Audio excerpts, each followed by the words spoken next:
A gilded cage, a poisoned chalice, a throne built on whispers and blood.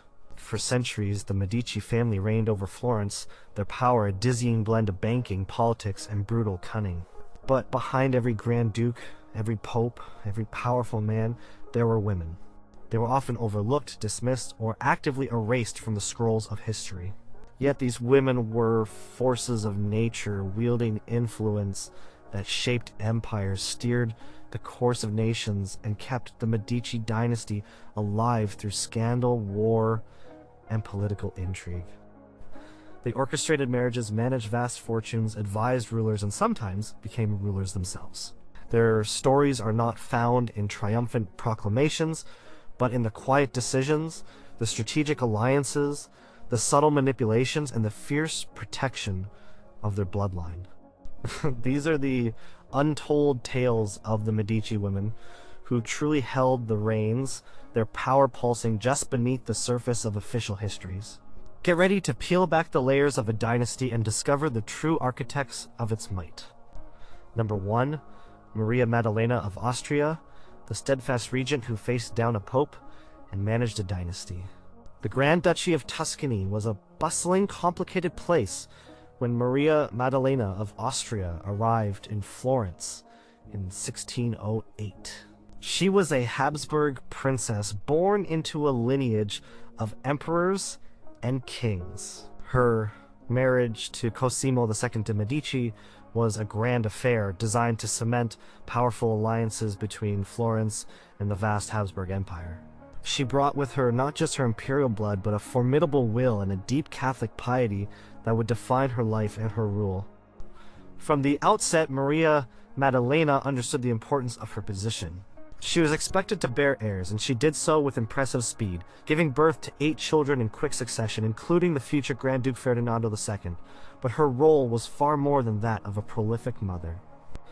She was a political mind, trained from a young age in the complexities of European power dynamics. Her husband, Cosimo II, suffered from chronic ill health throughout much of his reign. This meant that Maria Maddalena often stepped into the void, taking on responsibilities typically reserved for the male ruler. She attended council meetings, received ambassadors, and weighed in on matters of state. Her sharp intellect and her firm grasp of court etiquette quickly made her an indispensable part of the Florentine government. She did not shrink from the demands of power. Instead, she embraced them, viewing her role as a sacred duty to her family and to the Catholic Church.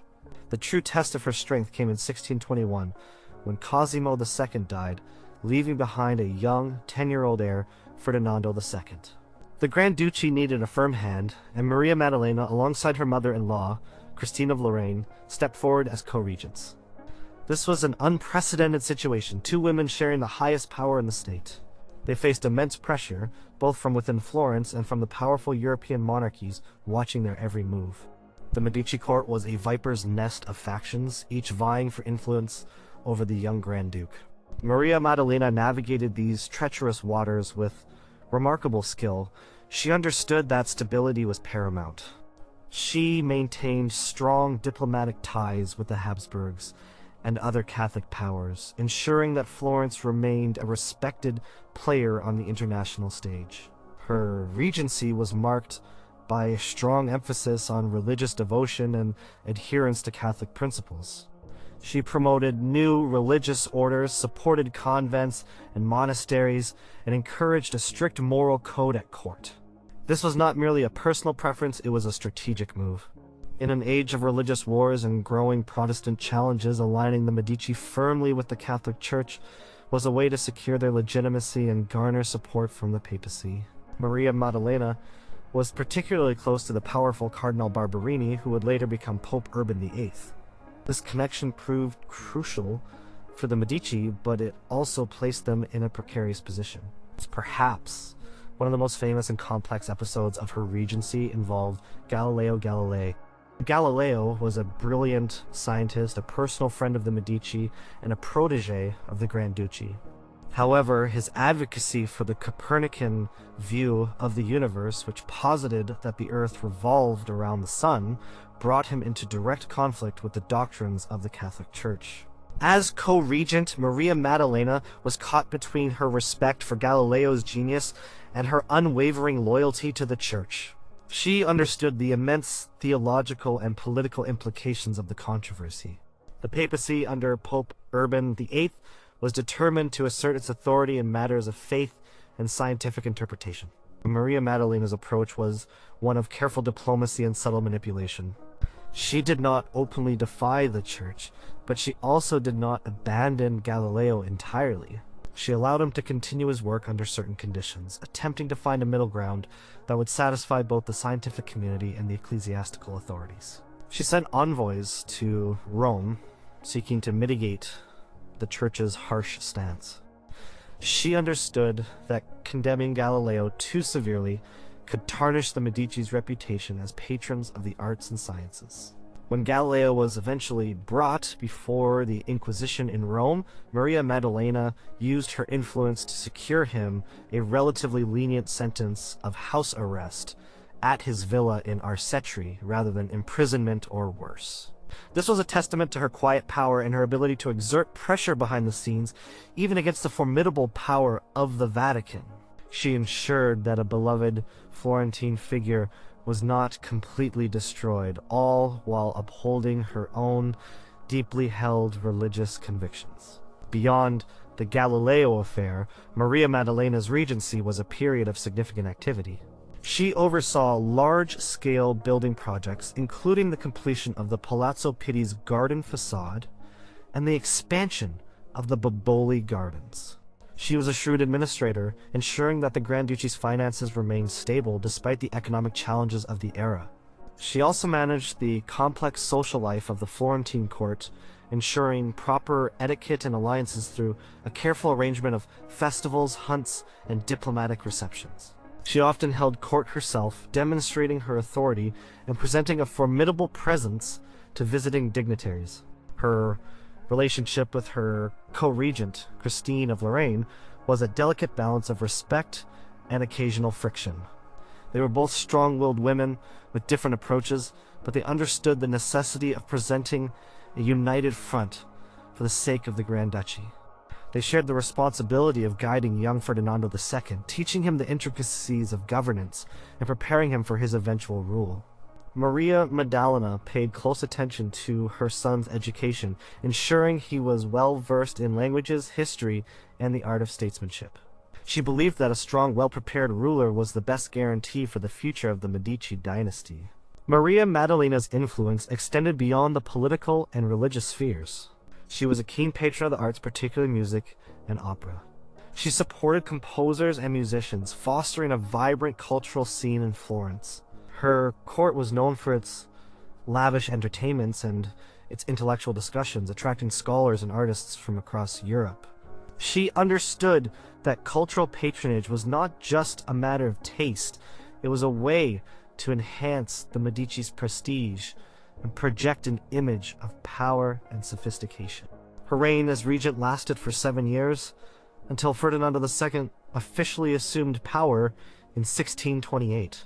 Even after her son took the reins, Maria Maddalena continued to wield considerable influence. She remained a trusted advisor, a source of guidance for her son, and a formidable figure in the Florentine court.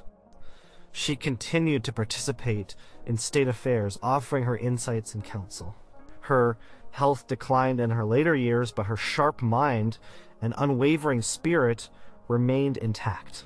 Maria Maddalena died in 1631, leaving behind a Grand Duchy that was stable, Catholic, and respected on the European stage.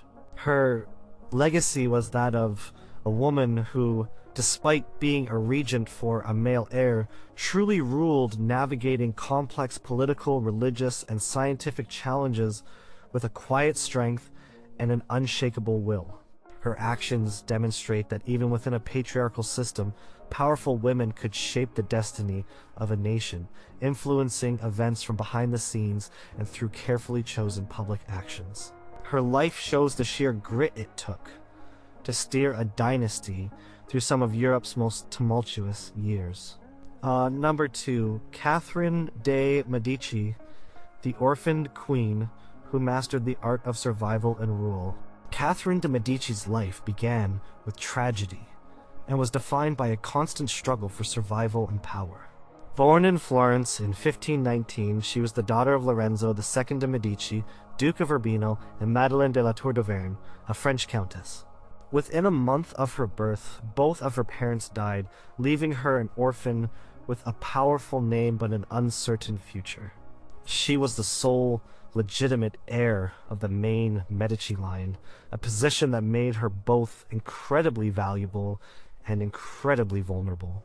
Her early years were spent amidst the tumultuous political landscape of Florence, a city constantly in flux between Medici rule and Republican aspirations. She was held hostage by Republican factions, even at one point threatened with being exposed on the city walls during a siege. These terrifying experiences ingrained in her a deep understanding of human treachery and the absolute necessity of self-preservation. Her fortunes changed dramatically when her uncle, Pope Clement VII, orchestrated her marriage to Henri, the second son of King Francis I of France. At 14, Catherine left Florence for the glittering, treacherous French court. Her arrival was met with suspicion and disdain. She was seen as a merchant's daughter, a commoner in the eyes of the ancient French nobility, and her Italian heritage was viewed with prejudice. Her husband Henri initially paid her little attention, and their marriage remained childless for the first 10 years, adding to her insecurity and isolation. For a long time, Catherine existed in the shadows, a seemingly insignificant figure at court, constantly overshadowed by her husband's mistress, Diane de Poitiers, who held immense influence over Henri. However, Catherine was not one to be easily dismissed. She learned the customs, the language, and the intricate web of alliances and rivalries that defined the French court. She cultivated a network of informants and spies, carefully observing everyone around her. She was a shrewd listener, absorbing information and understanding the nuances of power. She practiced patience, a virtue that would serve her well throughout her long life. When Henri unexpectedly became King Henri II in 1547, following the death of his elder brother, Catherine's position improved slightly, but she still lacked significant power. She was queen, but not truly a ruler. Her breakthrough came with the birth of her children, 10 in total, guaranteeing the Bourbon succession and securing her position. Despite their struggles, she adored her children and would dedicate her life to securing their future on the French throne. When Henri II died suddenly from a jousting accident in 1559, Catherine's eldest son, Francis II, became king. He was a frail, sickly boy, and his young wife, Mary Queen of Scots, and her powerful Guise relatives dominated the court. Once again, Catherine found herself marginalized, grieving her husband and watching as others usurped her authority. But Francis II's reign was short-lived. He died just over a year later, leaving his younger brother, Charles IX, a boy of 10, on the throne. This was Catherine's moment. As the queen mother of a minor king, she was immediately declared regent of France. Now, after years of being underestimated and sidelined, Catherine de' Medici held the reins of power. Her regency was not a quiet period. France was tearing itself apart in the wars of religion, a brutal conflict between Catholics and Protestants Huguenots. Catherine's primary goal was to preserve the monarchy and the integrity of France. She attempted to find a middle path, advocating for religious tolerance and peaceful coexistence through edicts and colloquies. She truly believed that reconciliation was possible, and she worked tirelessly to achieve it. Her policies were often met with suspicion from both sides. Catholics viewed her attempts at conciliation as weakness, while Protestants distrusted her because she was, after all, Catholic. She played a dangerous game, constantly balancing the powerful Catholic Guise faction against the Protestant Bourbon princes. She arranged marriages, formed alliances, and used diplomacy to try and quell the violence. She traveled extensively throughout France, meeting with local leaders and trying to impose royal authority in a fragmented land. She even personally confronted rebellious nobles, displaying remarkable courage and determination. The most infamous event of her regency was the St. Bartholomew's Day massacre in August 1572.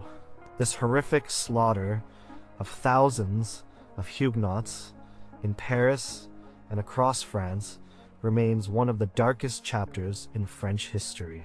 Catherine's role in initiating or allowing the massacre has been intensely debated by historians for centuries. Some argue she was a ruthless plotter who orchestrated the violence to eliminate her enemies. Others suggest she was caught in a desperate situation, reacting to an assassination attempt on a prominent Huguenot leader, Admiral Coligny, and fearing a Protestant uprising. The exact chain of events and her precise motivations remain shrouded in historical mystery. What is clear is that she was at the center of the royal council that made the decision that led to the bloodshed. The massacre solidified her reputation as a Machiavellian queen, but in the immediate aftermath, it did consolidate royal power, at least for a time, by severely weakening the Protestant faction. She was a queen operating in a world of cutthroat politics, where the stakes were survival itself. Even after Charles IX came of age, Catherine continued to exert enormous influence. She was his chief advisor, his political strategist, and his constant companion. She shaped his policies, directed his actions, and ensured that the royal authority remained paramount. When Charles IX died young in 1574, her third son, Henri III, became king. Henri, too, relied heavily on his mother's counsel. Catherine continued her relentless efforts to bring peace to France, even as the wars of religion intensified. She negotiated treaties, conducted diplomatic missions, and managed the increasingly complex finances of the kingdom. She maintained an elaborate network of spies, known as her flying squadron of beautiful women, who gathered intelligence and influenced powerful men at court. This was not merely gossip, it was a sophisticated intelligence operation, providing her with vital information that allowed her to anticipate threats and respond effectively. Catherine was also a major patron of the arts, bringing the refined taste of the Italian Renaissance to the French court. She introduced forks to France, promoted ballet, and oversaw grand architectural projects, including the Tuileries Palace and the Hôtel de la Reine. These cultural pursuits were not just a hobby, they were a way to project the image of a powerful and sophisticated monarchy, a means to control and impress the nobility, and a source of soft power. She understood that spectacle and beauty could serve political ends. She commissioned magnificent tapestries, organized elaborate feats, and nurtured artists and poets, ensuring that the French court was seen as a center of European culture. Throughout her life, Catherine faced immense personal loss. 4 of her sons died young, 2 of them while king, and she outlived 6 of her 10 children. Each death was a blow, but she continued to fight for the survival of the dynasty. Her ambition was not for herself, but for her children and for the stability of the French throne. She was a master of political maneuvering, understanding that flexibility, deception, and even ruthlessness were sometimes necessary for survival in the brutal world of 16th century European politics. She never forgot her origins as an orphaned Florentine princess, and she used every skill she possessed to ensure that the Medici name through her descendants would reign in France. She died in 1589, just months before her last surviving son, Henri III, was assassinated. Her legacy is complex and often controversial, but it cannot be denied that Catherine de' Medici, the Black Queen, was one of the most powerful and influential women to ever sit on a European throne, ruling from the shadows and in the spotlight. Number 3, Bianca Capello, the Venetian beauty who bewitched a Grand Duke and climbed to power. The story of Bianca Capello is a tale of scandal, intrigue, and an improbable ascent to power in the heart of the Medici court. Born into a prominent but not extraordinarily wealthy Venetian patrician family in 1548, Bianca was known for her striking beauty and her vivacious personality. Venetian society was strict, and young noblewomen were often cloistered, but Bianca had a spirit that chafed against such restrictions.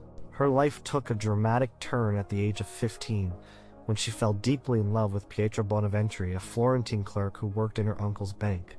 The romance was forbidden. Pietro was not a nobleman, and an elopement would bring disgrace upon her family. Yet, Bianca, defying all conventions, eloped with Pietro in 1563. They fled Venice and made their way to Florence, where Pietro hoped to find protection under the wing of the Medici family. This scandalous act caused an uproar in Venice. Bianca's family was furious, seeing their honor deeply stained. They even sent agents to Florence with orders to capture and punish Pietro. In Florence, Pietro secured a position with the Medici Bank, and Bianca found herself in a city utterly different from her native Venice. She was married to a commoner living in relative obscurity, but her beauty did not go unnoticed for long. Her striking appearance and charm soon caught the eye of Francesco de Medici, the eldest son and heir apparent of Cosimo I, the reigning Grand Duke of Tuscany. Francesco was already married to Joanna of Austria, a Habsburg princess, a union that was politically vital for the Medici dynasty. However, Francesco was notoriously melancholic and found his marriage to Joanna cold and unfulfilling. He was immediately captivated by Bianca. Their affair began in the late 1560s, a dangerous secret that would unravel the delicate balance of the Florentine court. Bianca's rise to power was not swift or easy. She was initially merely a mistress, but Francesco became increasingly devoted to her. He showered her with gifts, houses, and lavish attention, much to the dismay of his legitimate wife, Joanna, and his powerful father, Cosimo I. The Grand Duke Cosimo I strongly disapproved of the affair, fearing the damage it would do to the Medici's reputation and their vital alliance with Austria. He tried to separate them, sending Pietro Bonaventure away, and even attempting to force Bianca out of Florence. But Francesco's obsession only deepened. Bianca, for her part, was not merely a passive object of affection. She was intelligent, ambitious, and understood the precariousness of her position. She knew that her power stemmed entirely from Francesco's devotion, and she worked tirelessly to solidify her hold over him. She was a skilled conversationalist, a charming hostess, and she made herself indispensable to Francesco's emotional well-being. She also had an astute understanding of court politics, and used her access to Francesco to cultivate her own network of allies and informants. She became Francesco's confidante, his trusted advisor, and the one person to whom he truly opened up. In 1574, Francesco became Grand Duke upon the death of Cosimo I.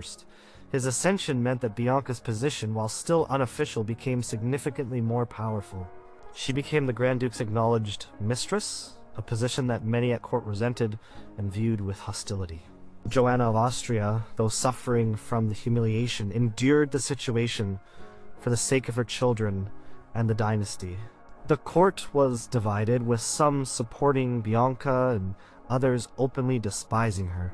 Rumors circulated about her supposed manipulations, her alleged use of magic, and her influence over Francesco's decisions. The turning point came in 1578.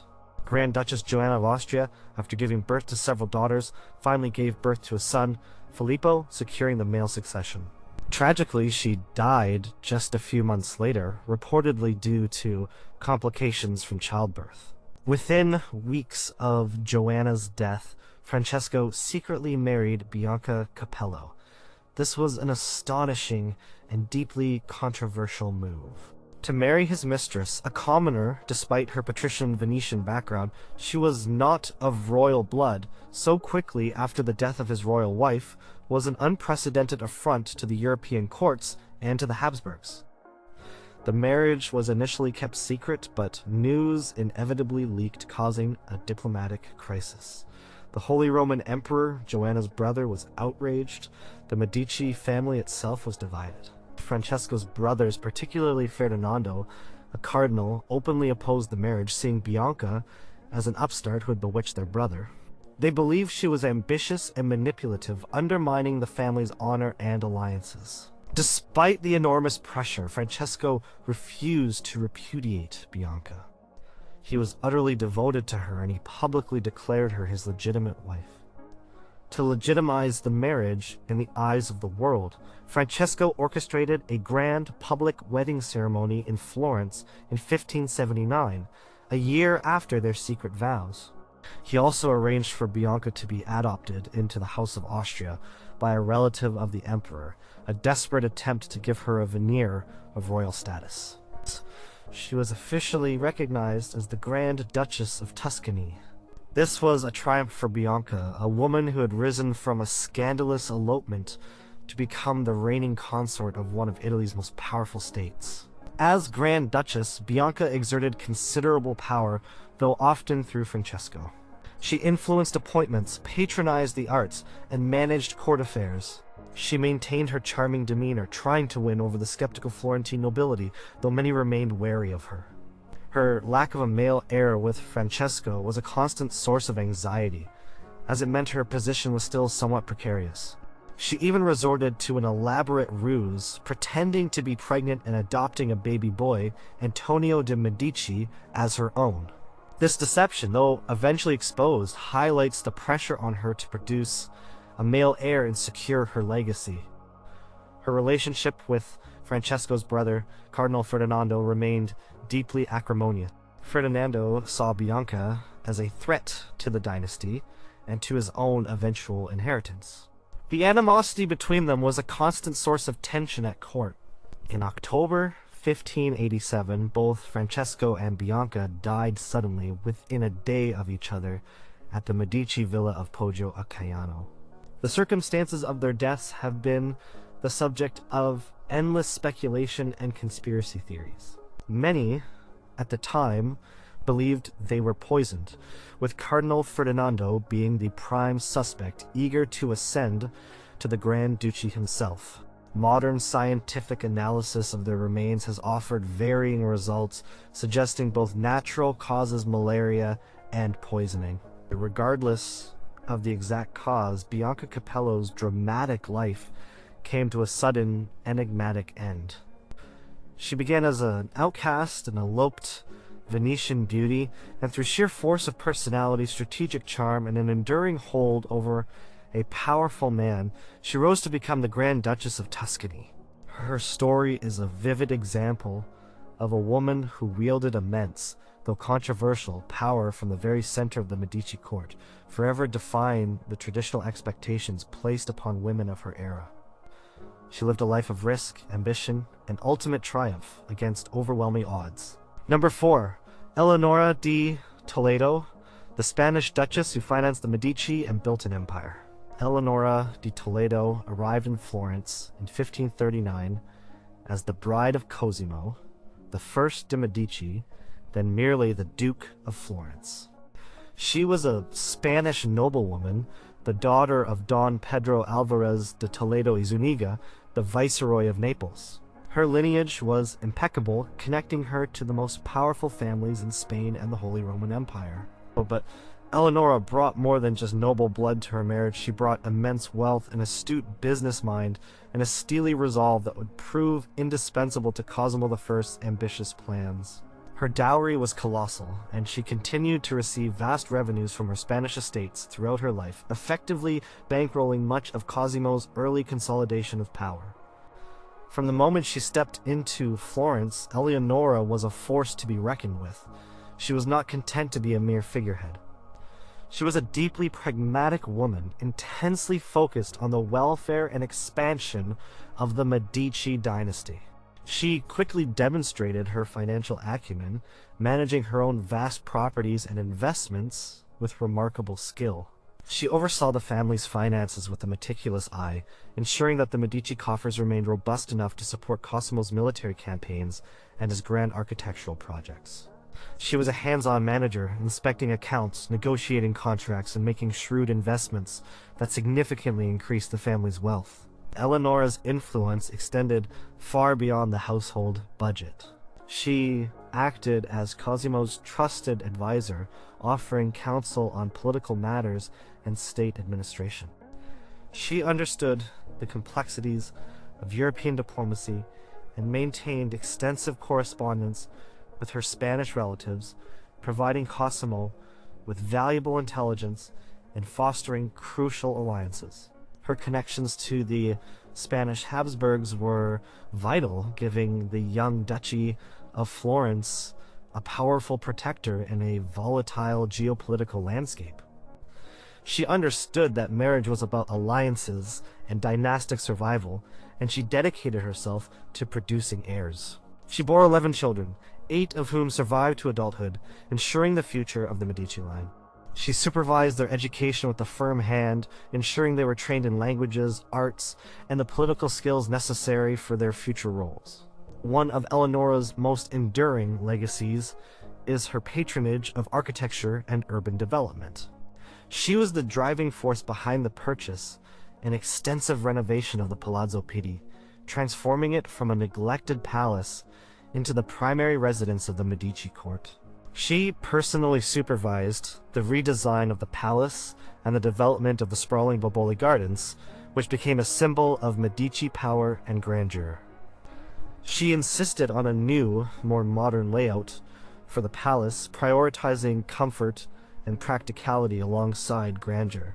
She understood that these public works not only provided employment but also projected an image of stability and sophistication for the Florentine state.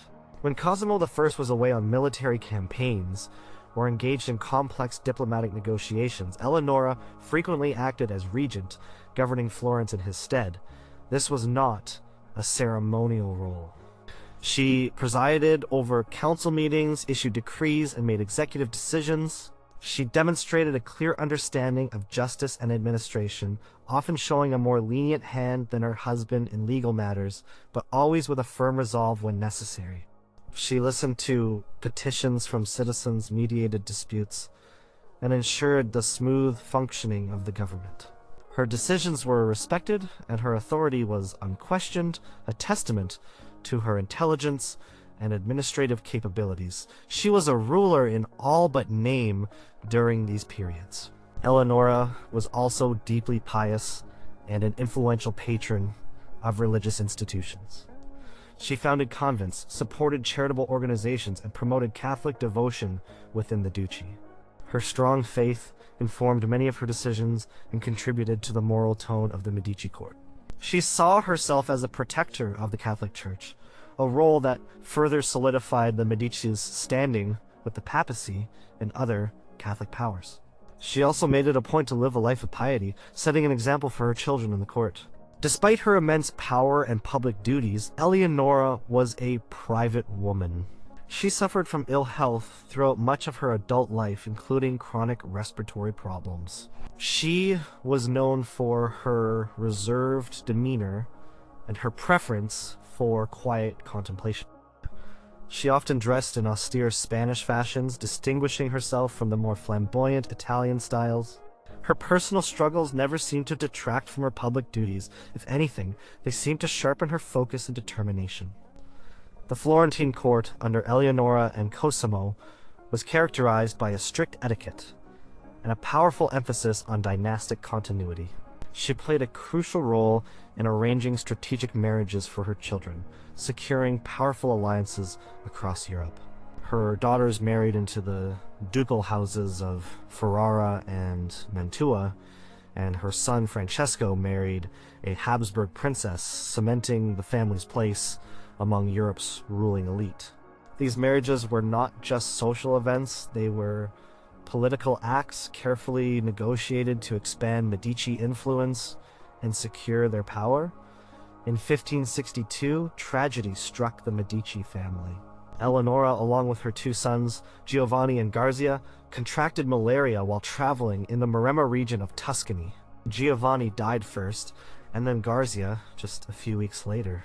Eleonora herself succumbed to the disease shortly after, dying in Pisa at the age of 43. Her death was a devastating blow to Cosimo, who had come to rely on her judgment and strength. Her death marked a turning point for him, and he withdrew from public life to a greater extent, leaving more of the governance to his son, Francesco. Eleonora di Toledo's life demonstrates the immense, often unsung power wielded by a woman whose role was nominally that of a wife and mother. She was a financial genius, a shrewd political advisor, an effective regent, and a visionary patron of the arts and architecture. She not only supported Cosimo I's transformation of Florence into a grand duchy, but actively participated in its creation and consolidation. She was a silent partner in empire building, her decisions and actions laying the financial and political foundations for the future of the Medici dynasty. She was a truly indispensable figure, a testament to the fact that power can be exerted with immense impact from behind the scenes, shaping a dynasty's destiny for generations. Number 5, Clarice Orsini, the Roman noblewoman who brought lineage and legitimacy to the Medici. When Lorenzo de' Medici, known as the Magnificent, married Clarice Orsini in 1469, it was not a love match in the romantic sense of the word. It was a strategic alliance meticulously orchestrated by his mother, Lucrezia Tornabuoni, to elevate the Medici family's social standing. The Medici were powerful bankers, but they were not of ancient nobility. The Orsini, on the other hand, were one of the oldest and most distinguished aristocratic families in Rome, boasting centuries of papal and princely connections. Clarice's arrival in Florence was meant to legitimize the Medici's growing power by infusing their bloodline with old-world aristocratic prestige. Clarice was a stark contrast to the sophisticated, artistic, and intellectually vibrant Florentine society that Lorenzo championed. She was educated in the Roman tradition, emphasizing piety, domestic management, and adherence to established social norms. She spoke little Florentine dialect, preferring Latin and her native Romanesco. She was deeply religious, perhaps more so than was fashionable in the more humanistic circles of Florence. Her quiet, reserved demeanor and her focus on traditional values often led her to be underestimated or even criticized by the more free-spirited Florentines. She was viewed by some as austere and out of place, a Roman barbarian in the heart of Renaissance culture. Despite these cultural differences, Clarice took her role as Lorenzo's wife and the matriarch of the Medici family very seriously. She understood the weight of her position. Her primary duty was to provide heirs and manage the sprawling Medici household, and she excelled at both. She bore 10 children, 7 of whom survived to adulthood, including the future Pope Leo X Giovanni de' Medici and Piero the Unfortunate. She oversaw the education and upbringing of her children with a firm but loving hand, ensuring they were raised with a strong sense of duty and piety. She cultivated her sons' religious education, hoping they would follow a path within the church, which ultimately bore fruit with Giovanni's ascent to the papacy. Clarice's influence was often exercised quietly, behind the scenes, within the domestic sphere, but its impact was profound. She managed the vast Medici palaces, overseeing hundreds of servants, numerous estates, and complex financial logistics. The smooth running of such an immense household was a considerable undertaking, requiring keen organizational skills and a practical mind. Her efficiency in this role freed Lorenzo to focus on his political, artistic, and banking pursuits. She ensured that the family's domestic life was stable and well-ordered, a necessary foundation for their public endeavors. Beyond managing the household, Clarice played a crucial role in fostering family connections and maintaining the Medici's social standing. She hosted important guests, entertained foreign dignitaries, and participated in public ceremonies that reinforced the family's prestige. She was a key figure in arranging strategic marriages for her daughters, solidifying alliances with other powerful families in Italy. Her noble connections were invaluable in these negotiations, as she understood the intricacies of aristocratic social structures and lineage. She acted as a bridge between the new money of the Medici and the old blood of the Italian nobility. Clarice also served as a vital support system for Lorenzo. While he often found her traditional views at odds with his own liberal spirit, he respected her piety and her unwavering commitment to the family. She was a grounding force, a reminder of the established order amidst the revolutionary spirit of the Renaissance. She offered a different perspective, a more conservative voice, which could be an important counterpoint to Lorenzo's often daring political maneuvers. Her strong religious beliefs meant She was also a spiritual advisor to Lorenzo, reminding him of his moral duties.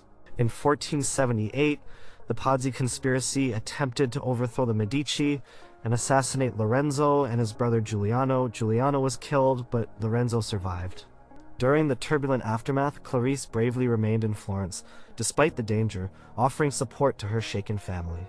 She managed the household and ensured the children's safety during this incredibly dangerous period. She stood by Lorenzo's side, demonstrating remarkable courage and loyalty in the face of profound political upheaval. She maintained a calm presence, which was vital for the family's morale. Although she preferred the quiet life of her estates outside the city, where she could oversee her gardens and practice her devotions, Clarice understood the importance of appearances in Florence. She might not have been a patron of the arts in the same flamboyant way as Lorenzo, but her patronage focused on religious institutions and charitable causes, reflecting her deep faith. She financially supported convents, churches, and hospitals, earning her respect among the common people and the religious establishment. This type of patronage was significant in its own right, projecting an image of piety and generosity for the Medici family. Clarice's death in 1488, at the relatively young age of 37, was a significant loss for Lorenzo. Despite their differences, he relied on her steadfast presence and her diligent management of their family and household. Her death also meant that the family lost a vital connection to the old Roman nobility at a crucial time. Her life demonstrates that influence could be exercised not through overt political action, but through the careful management of family, the strategic cultivation of social networks, and the quiet upholding of tradition. Clarice Orsini, the Roman noblewoman, provided the Medici with something more valuable than wealth or military might. She provided them with legitimacy, stability, and the invaluable asset of a powerful bloodline, laying the groundwork for their dynastic ambitions for centuries to come. Her presence, while sometimes seen as conservative, was essential for the Medici's journey from wealthy bankers to a recognized princely house. Number 6, Lucrezia Tornabuoni, the wise matriarch who guided a dynasty through its golden age. Lucrezia Tornabuoni was more than just the wife of Piero di Cosimo de' Medici and the mother of Lorenzo the Magnificent. She was a formidable intellect, a shrewd businesswoman, a skilled poet, and a tireless negotiator who played a pivotal role in shaping the Medici dynasty during its most glorious period. Born into an old and respected Florentine family in 1427, Lucrezia received an exceptional education for a woman of her time. She was well-versed in literature, philosophy, and classical texts, and she cultivated a sharp mind and a talent for observation. Her marriage to Piero in 1444 solidified an important alliance for the Medici, connecting them to another prominent Florentine family. From the outset, Lucrezia understood the complex interplay of power, politics, and patronage that defined Florentine life. She was not content to remain in the domestic sphere. She actively engaged in the family's banking business, demonstrating a keen understanding of finance and investment. She managed her own substantial dowry and properties, often independently from her husband, and she made wise investments that increased her personal wealth and contributed to the family's overall prosperity. She was particularly involved in property management and agricultural ventures, proving herself adept at handling large-scale financial enterprises. Lucrezia's political acumen was equally impressive. She served as a trusted advisor to her husband, Piero, who was often plagued by ill health. When Piero was unable to attend public functions or conduct business, Lucrezia frequently stepped in, acting as his proxy. She met with ambassadors, received petitions, and discreetly influenced political decisions. She was a skilled negotiator, able to mediate disputes and build alliances with her diplomatic charm and sharp intellect. Her correspondence reveals her deep involvement in complex political maneuvers, offering counsel and shaping outcomes. She understood the intricacies of Florentine factionalism and was adept at navigating its treacherous currents. Her most significant influence was arguably felt through her children, particularly her famous son Lorenzo the Magnificent. And Lucrezia recognized Lorenzo's extraordinary talents from a young age and meticulously nurtured his development. She instilled in him a love for learning, a passion for art, and a profound understanding of the political landscape. She was his first and most important mentor, guiding him through his youth and preparing him for his eventual leadership of Florence. She traveled with him, introducing him to influential figures and teaching him the art of diplomacy. She also played a crucial role in arranging his marriage to Clarice Orsini, a strategic move that brought ancient Roman nobility to the Medici line, a connection that Lucrezia herself had meticulously researched and advocated for. She understood the need for the Medici, essentially a banking family, to gain aristocratic legitimacy. Lucrezia's network of influence extended far beyond the immediate Medici circle. She maintained an extensive correspondence with powerful figures across Italy, including popes, cardinals, and other rulers.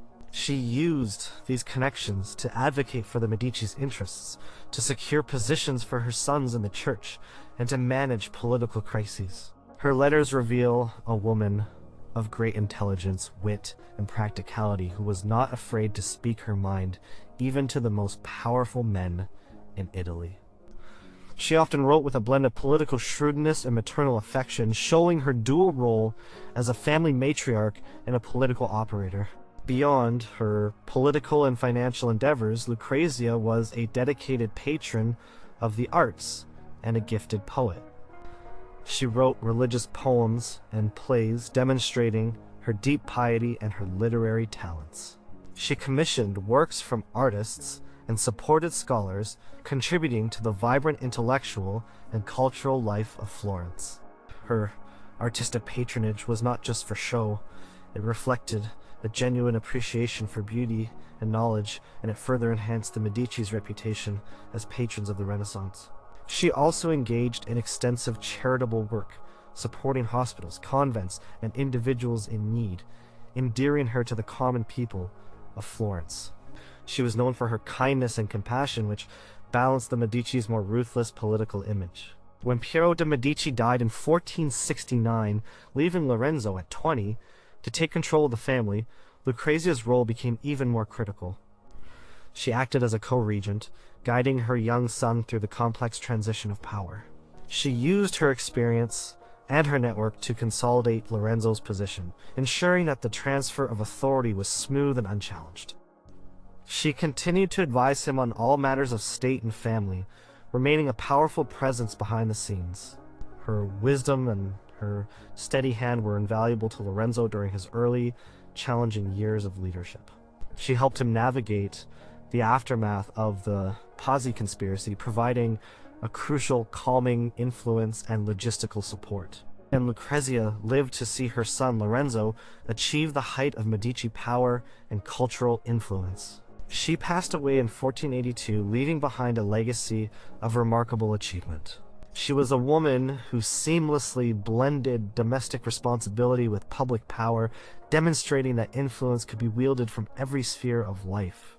She was the intellectual and emotional bedrock of the Medici family during a critical period, guiding them through challenges and celebrating their triumphs. Lucrezia Tornabuoni was the quintessential Medici matriarch, a wise and formidable woman who, from the shadows of her family's fame, truly helped shape the destiny of Florence and the Renaissance. Her actions prove that the so-called golden age of the Medici was not just the work of men, but deeply rooted in the intelligence and dedication of its women. Number 7. Contessina de' Bardi, the founding matriarch who weathered exile and secured a dynasty. Contessina de' Bardi holds the unique distinction of being the founding matriarch of the Medici dynasty's true rise to power. Born into the ancient and immensely wealthy Bardi banking family in 1390, her marriage to Cosimo de' Medici, later known as Cosimo the Elder, was a union of two of Florence's most prominent banking houses. While the Medici were gaining ascendancy, the Bardi had an established pedigree, and Contessina's background brought both immense financial resources and a layer of social respectability to the ambitious Medici. She was not just a bride, she was a strategic asset. From the beginning, Contessina took her role as Cosimo's wife and the head of the Medici household with seriousness and practicality. She was known for her calm demeanor, her strong will, and her unwavering loyalty to her family. Her initial influence was largely within the domestic sphere, but the Medici household was far more than just a home. It was the nerve center of a vast banking empire and a burgeoning political machine. She managed the immense logistical demands of a wealthy family, overseeing servants, maintaining the family's numerous properties, and ensuring the smooth running of their daily lives. This seemingly domestic role was vital, as it freed Cosimo to focus on his complex financial and political dealings. The Contessina's strength and resilience were truly tested in 1433, when Cosimo de' Medici was arrested on charges of treason by his political rivals, the Albizzi family. He was imprisoned in the Palazzo Vecchio, and the threat of execution or permanent exile loomed large. This was a moment of profound crisis for the Medici family, their very survival hanging by a thread. While Cosimo was in prison, Contessina remained in Florence, actively working behind the scenes to secure his release. She used her extensive network of connections, cultivated over years of social interaction and strategic marriages within the Bardi family, to plead for Cosimo's life. She sent messages, met with sympathetic, powerful figures, and used her influence to gain access to him. Her calm resolve during this terrifying period was instrumental in maintaining the family's morale and presenting a unified front. When Cosimo was eventually exiled to Padua, Contessina did not abandon her post. She remained in Florence, demonstrating remarkable courage and loyalty. This was a critical decision. Her presence in the city, managing the family's affairs and properties, meant that the Medici influence did not entirely vanish from Florence. She acted as a vital link between the exiled Cosimo and his remaining allies within the city. She managed their financial assets, ensuring that their vast banking operations continued to function, albeit under duress. She oversaw the complex transfer of funds and assets necessary to support Cosimo in exile, preventing the family's wealth from being seized by their enemies. She corresponded regularly with Cosimo, providing him with crucial updates on the political situation in Florence and offering her own astute observations. Her letters were not simply personal notes, they were intelligence reports, keeping Cosimo informed and connected. Contessina also focused on protecting her children, Piero and Giovanni, during this period of uncertainty. She ensured their safety and continued their education, understanding that the future of the dynasty rested on them. She maintained a quiet but firm presence, showing strength in the face of adversity, which sent a powerful message to both allies and enemies of the Medici. Her resilience helped to keep the Medici name alive and respectable even in their darkest hour. After Cosimo's triumphant return to Florence in 1434, marking the beginning of the Medici's undisputed rule, Contessina's position as the matriarch became even more prominent.